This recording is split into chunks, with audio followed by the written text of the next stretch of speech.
राजमंत्र देख रहे हैं आप। मैं संजना आपके साथ। लगातार राजमंत्र जगह जगह पर जाकर तमाम क्षेत्रों की निगरानी कर रहा है और देख रहा है कि किस तरीके से सरकार बदलने के बाद दिल्ली में कितना विकास हुआ है और जो विधायक बन के आए हैं वो अपने क्षेत्र में कितना काम कर रहे हैं। ऐसे में इस वक्त हमारी मौजूदगी संगम विहार के पूर्व विधायक के साथ है। दिनेश मोहनिया जी पूर्व विधायक रह चुके हैं, हालांकि इस वक्त जो विधायक है उनके बारे में थोड़ा जानेंगे और क्षेत्र के बारे में जानेंगे कि यहाँ के क्षेत्र के लोगों की सर असल परेशानी क्या है। सबसे पहले तो स्वागत है आपका बहुत बहुत राजमंदिर धन्यवाद। जी। सर सबसे बड़ी परेशानी क्या है संगम विहार के लोगों की, देखिए, क्योंकि सबसे जी परेशानी यहाँ पर पानी है। और पानी एक तो पीने के लिए पानी, ज़रूरत के लिए पानी, और जब बारिश आ जाए तो उस पानी की निकासी। ये सबसे बड़े 2 मुद्दे हैं यहाँ पर।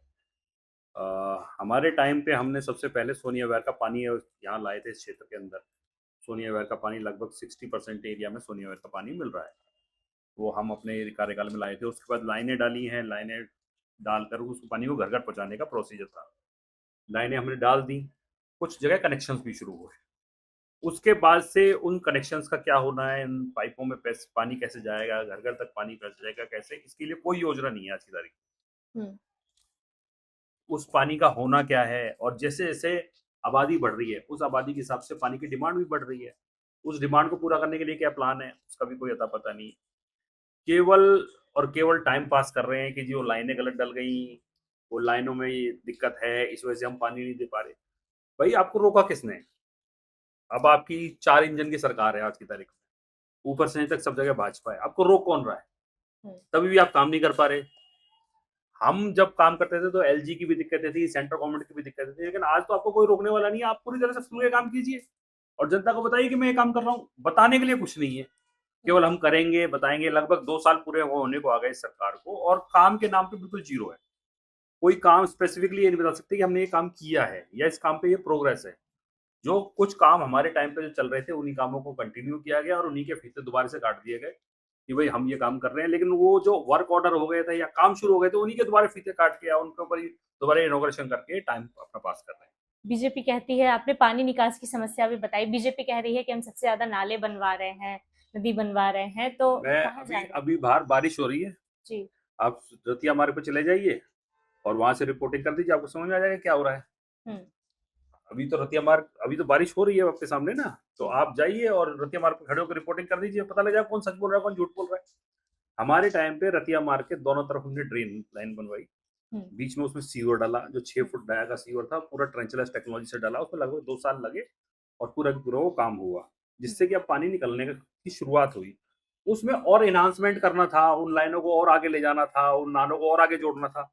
वो तो कुछ काम हुआ नहीं। उस काम को पूरा करने के बजाय नाले के ऊपर जो स्लैब थी उसको और तोड़ दिया गया कि इसको और तोड़ देते हैं, इससे पता नहीं उससे क्या फायदा होने वाला था। वो हम्म स्लैब और तोड़ दिया गया, अब लोग उसी पानी में गिर रहे हैं। हम्म जब स्लैब नहीं होगी तो कहीं ना कहीं वो टूटेंगे ही, और टूटेंगे तो नाले में लोग गिरेंगे। हम्म अब पता नहीं कौन इनको दिमाग दे रहा है कि अच्छे खासे आरसीसी के स्लैब्स को पूरा तोड़ के उसके हम्म ऊपर टेम्पररी स्लैब्स रख दिए गए हैं। हम्म अब मैं तो आपको चैलेंज कर रहा हूँ ना, आप अभी रतिया मार्ग चले जाइए और देख लीजिए। कल ही एक मीडिया हाउस गए थे, उन्होंने वहां जाकर रिपोर्टिंग देखी। आप एस 16 में चले जाइए, क्या हाल है। आप रोड पे खड़े नहीं हो सकते। हम्म मतलब जिस स्थिति में 2013 में संगम विहार था, उससे हमने 11 सालों में उसको निकाल के किसी तरह से लाए। अब हम्म ये फिर उसी कंडीशन में ले जा रहे हैं संगम विहार को, जहाँ की हर गली टूटी हुई थी, पूरा संगम विहार कच्चा था और पूरा के पूरा पानी भराव की, जल भराव की समस्या थी। हमारे टाइम पे आप देखेंगे तो पूरे संगम विहार की एक एक गली हमने पक्की कर दी थी। हम्म छोटे से छोटी गली भी पक्की थी उस टाइम। आज आप चले जाइए, देखिए गलियों की क्या हालत है। तो किसी को केवल बोलने से और एक धरातल पे परिस्थिति में बहुत फर्क आता है। सर आम आदमी पार्टी पे सबसे ज्यादा आरोप लगते हैं कि इन्होंने लोगों को फ्री फ्री फ्री की आदत बहुत ज्यादा दिला दी। हम्म। इतनी सच्चाई है इसमें? तो क्यों नहीं मिलना चाहिए फ्री? मैं विधायक हूँ, विधायक था जिस टाइम, हम्म तो मुझे बिजली के भी पैसे मिलते थे, मेरे को ट्रेवल के पैसे ही मिलते थे, और मेरे को कई सुख सुविधाएं मिलती थी। तो ये सुख सुविधाएं जनता को क्यों नहीं मिलनी चाहिए? हम्म टैक्स तो वो भी दे रहे हैं। अब दिक्कत ये है कि जब ये लोगों को मिलना शुरू हो गया तो दिक्कत किसको हुई? जनता को दिक्कत नहीं हो रही। हम्म दिक्कत किसको हुई? बीजेपी वालों को। वो ये चाहते हैं हमको तो मिलता रहे लेकिन जनता को ना मिले। आप ये बताइए, फ्री बिजली का विरोध कौन कर सकता है? हम्म आज जैसी महंगाई की परिस्थिति में, जब सब कुछ इतना महंगा है, उसमें आम आदमी पार्टी 200 यूनिट फ्री बिजली देती थी सबको। तो किसको नहीं चाहिए वो आदमी तो बताए, और हमने तो कहा जिस जिसको नहीं चाहिए वो लिखित में दे कि हमें नहीं चाहिए, हम उसका कनेक्शन काट देंगे उसका। उसमें क्या समस्या है? सबसे पहले बीजेपी वालों को आगे आना चाहिए, जो विरोध कर रहे थे उनको आके कहना चाहिए कि हमको फ्री बिजली नहीं है। और इतनी खराब योजना थी, अगर फ्री की योजना इतनी खराब थी अब बंद कर दे। अब तो सरकार उनकी है, तो अब बंद करने में क्या प्रॉब्लम है? जो भी हमने फ्री दिया था वैसे तो धीरे धीरे बंद कर ही रहे हैं। हमारे क्षेत्र में 6 मोहल्ला क्लिनिक थे, लगभग 150 से 200 लोग रोज दवाइयां लेते थे, 6 की 6 मोहल्ला क्लिनिक बंद कर दिए।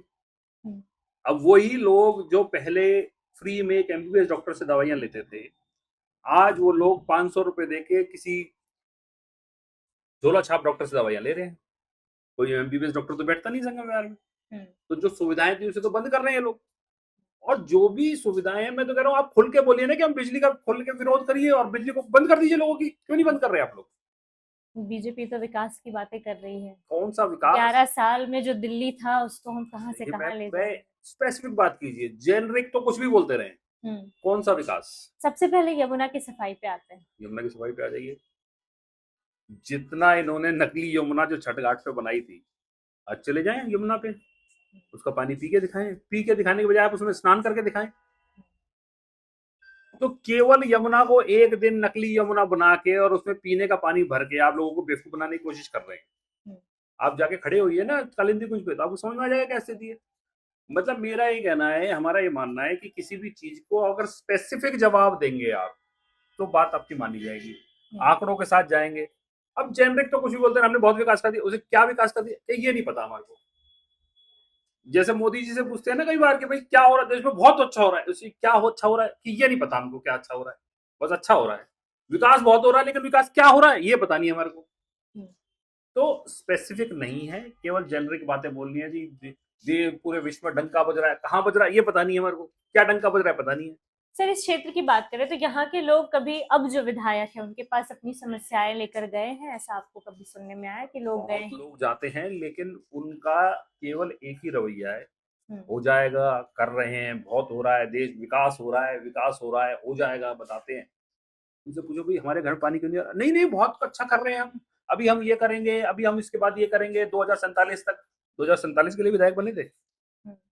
अभी जैसे संगम विहार में एक चल रहा है कि पूरे संगम विहार को इन्होंने फॉरेस्ट में डाल दिया। पहले तो इन्होंने कहा जी कोई घर नहीं टूटने दूंगा मैं, कोई घर नहीं टूटने दूंगा, आप चिंता मत कीजिए, जब तक मैं हूं कोई घर नहीं टूटेगा। अब कल विधानसभा में खड़े होकर उन्होंने कहा कि जिन जिन के घर टूटेंगे उनके लिए दूसरे घर का इंतजाम करे सरकार। तो दोनों बातें खुद ही बोल रहे हैं। आप ये माने तो सही, आपने पहले बोला कि कोई घर नहीं टूटेगा, तो अब आप क्यों कह रहे हैं कि भाई दोबारे से, कि भाई आपको उसकी जगह दोबारे घर देने पड़ेंगे? इसका मतलब आप घर तोड़ने की तैयारी कर रहे हैं। तो आप अपनी बात पे अड़े रहिए कि आप घर तोड़ रहे हैं नहीं तोड़ रहे हैं, पहले तो इस बात पे आइए। और अगर तोड़ रहे हैं तो उसका क्राइटेरिया क्या है, कब टूटेंगे और कितने लोगों को मकान देने वाले हैं? स्पेसिफिक कोई आंसर नहीं है इनके पास। हमेशा कहते हैं अवैध जगह पर जो घर बने हैं लीगल तरीके से। आप पहले तो खुल के बताइए, हम तो कहते हैं अवैध नहीं, हमारी योजना में अवैध नहीं था। जब हमने रोड्स बनाई तो हमने कहा अवैध है जी, कोई दिक्कत नहीं है। हमने बिजली दी, कोई अवैध नहीं है। हमने पानी की लाइन डाली, कोई अवैध नहीं है।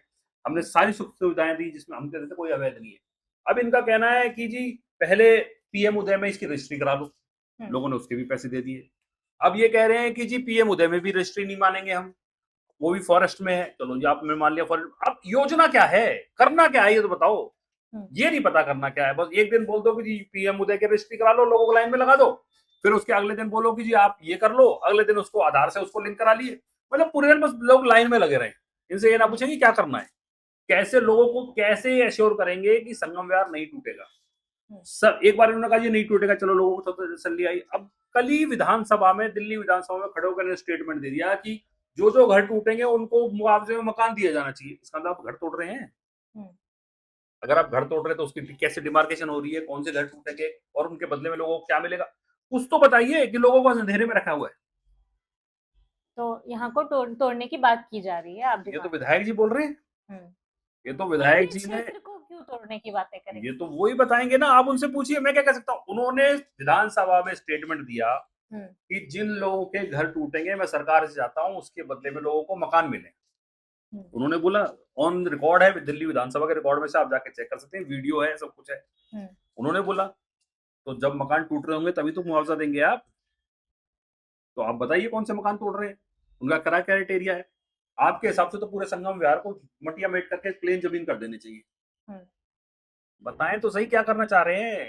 या तो विधानसभा के बाहर झूठ बोल रहे हैं, तो विधानसभा के अंदर खड़े होकर झूठ बोल रहे हैं, या यहाँ के लोगों को झूठ बोल रहे हैं। दोनों में से क्या झूठ बोल रहे हैं वो बता दें। सर आपके हिसाब से जो यहाँ की समस्या है, जो पानी की समस्या आपने बताई, क्या समाधान है उसका? देखिए समाधान ये है कि लोगों के घर घर तक पाइप पहुंचे और उसमें फिल्टर्ड वाटर की सप्लाई शुरू हो। हम्म, जैसे हमने 4 block D E F1 F2 में ये प्रोसेस शुरू कर दिया था, लाइनें घर घर तक पहुंच गई थी। हम्म, उसमें हमने कनेक्शन शुरू कर दिए थे, कैंप लगा के लोगों को पानी मिलने की शुरुआत हो गई थी, लोगों ने पैसे भी जमा कर दिए, कनेक्शन मिलने शुरू होने थे। हम्म, उस टाइम हम योजना लाई थी कि 2,000 रुपये आप दीजिए और आपको सरकारी कनेक्शन मिल जाएगा। हम्म, करीबन हमारे टाइम 150 से 200 घरों को कनेक्शन मिल भी गए। अब जब आपके कनेक्शन आपने कर दिए लीगली, तो पानी तो छोड़ना पड़ेगा। हम्म, अब आप पानी नहीं छोड़ रहे। अब आप कहते हैं जी लाइनें खराब हैं। यार पाइप लाइन कैसे, अब मैं कह रहा हूँ 100 घरों में ठीक है, अब 100 घरों में चलाओ तो सही हम्म, भाई, 200 घर में चलाओ तो सही। 25,000 घर हैं, 25,000 घर में 100 घरों में पानी दे दो, कम से कम लोगों को तसल्ली हो, चलो आज 100 को आ गया, अगले 100 को और आ जाएगा। हम्म। केवल बोलने से कि हम कर रहे हैं, क्या कर रहे हैं ये नहीं बताते। हम कर रहे हैं कुछ, क्या करेंगे पता नहीं, देखते हैं। अभी 2 साल तो गुजर गए। आपने अभी कहा कि 2 साल होने वाले हैं, अब लगभग अगले कुछ 3 साल लगभग बचे होंगे, कोई उम्मीद है मैं कुछ कहता रहा हूँ, करेंगे? देखिए उम्मीद उस आदमी से की जाती है जिसके पास कोई रोड मैप होता है, अच्छा। जिसके पास कोई वे फॉरवर्ड है कि जी मैं आज, मेरे को 100 किलोमीटर चलना है तो मैं 10 किलोमीटर आज चल रहा हूँ, 10 किलोमीटर फिर चल रहा हूँ, 10 किलोमीटर फिर चलूंगा और इतने टाइम में पहुंचूंगा। कोई रोड मैप नहीं है, कोई प्लानिंग नहीं है, कोई एग्जीक्यूशन नहीं है, केवल लफाजी है। जो जाए हाँ हो जाएगा, कर देंगे, बहुत बढ़िया हो रहा है, देश विकसित हो रहा है, मोदी की जय, बस और कुछ काम नहीं है। जब जाओ तो भारत माता की जय, मोदी जिंदाबाद और जय श्री राम और घर जाओ। इसके अलावा चौथा नारायण के पास है नहीं। करना क्या है। मैं स्कूल खोल दूंगा, 3 स्कूल खोल दूंगा, कहाँ खोल देंगे पता नहीं। मैं ये कर दूंगा, कहाँ कर देंगे पता नहीं। क्या प्लानिंग है, कैसे कर रहे हैं कुछ पता नहीं। मतलब कोई रोड मैप नहीं है कि इस एरिया को कैसे आप ठीक करेंगे, कैसे आप रोड बना रहे हैं, कैसे नाली बना रहे हैं, कैसे पानी का निकासी कहाँ से होगी, पानी कहाँ से आएगा। मतलब कुछ नहीं है, कोई प्लानिंग नहीं है, केवल बोलना है कि जी हम हो जाएगा। कैसे हो जाएगा पता नहीं। अब लास्ट 5 साल बाद जाके माफी मांग लेंगे लोगों से कि देखो जी मेरे को तो कुछ करने नहीं दिया गया, मैं कुछ कर नहीं पाया, एक मौका और दे दो मेरे को। अगला मौका मिलेगा, जनता देगी। देखिए ये तो अब इस टाइम आप ये मान के चलिए कि जनता में एक जागरूकता का माहौल है, लोगों को जवाबदेही चाहिए। लोग ये जानना चाहते हैं कि विधायक ने 5 साल में क्या किया। ठीक है, 5 साल के बाद अपना रिपोर्ट कार्ड जनता के बीच में रख देंगे, जनता को समझ में आ जाएगा, अच्छी बात है। 11 साल के बाद सरकार बदली है तो जनता तो जानना चाहेगी कि क्या निश्चित किया तौर पे कार्य। देखिए, हमने जब गए तो हमने कभी ये नहीं बोला कि आप हिंदू हो इसलिए वोट दे दो, मुसलमानों में आप मेरे कैंपेन देख सकते हैं। मैंने लोगों को कहा था मेरा काम पसंद है आप वोट दे दो, काम ठीक ठीक नहीं लगता वोट मत दो। हो सकता है मेरे काम में कुछ कमियां रह गई हो, बिल्कुल ईमानदारी से मानना पड़ेगा, तभी ये रिजल्ट आया। और रिजल्ट भी आपको बता दूं कोई बहुत बुरा नहीं है, केवल 344 वोट मेरे को कम मिले थे, तो कोई बहुत खराब ऐसा रिजल्ट नहीं है। लेकिन ठीक है, लोगों का जो आदेश है वो शर्माते हैं। लेकिन हमको ये तय करना पड़ेगा, कंपैरिजन करना पड़ेगा कि 11 साल में संगम विहार कहाँ था और उसके बाद कहाँ आया, और उसके बाद अब ये 2 साल में क्या हुआ है। जनता तय करेगी। जनता तय करेगी, और अब 5 साल के बाद फिर जनता की अदालत में जाना है, जनता तय करेगी कैसे क्या करेगी। बहुत बहुत धन्यवाद सर हमसे बातचीत के लिए। हमारे साथ संगम विहार के पूर्व विधायक दिनेश मोहनिया जी थे, जिनसे लेकर हमने तमाम मुद्दों पर चर्चा की, खासतौर पे यहाँ के क्षेत्र को लेकर चर्चा की है हमने, क्षेत्र में किस तरीके की समस्या है और क्या समाधान होना चाहिए। जनता से जुड़े रहे हैं, जनता की बातें इनसे बेहतर कौन ही बताएगा। हमारी इस बातचीत को लेकर अपनी राय हमें कमेंट बॉक्स में जरूर दें। मिलेंगे नए लोगों के साथ राजमंच पे, तब तक के लिए बहुत बहुत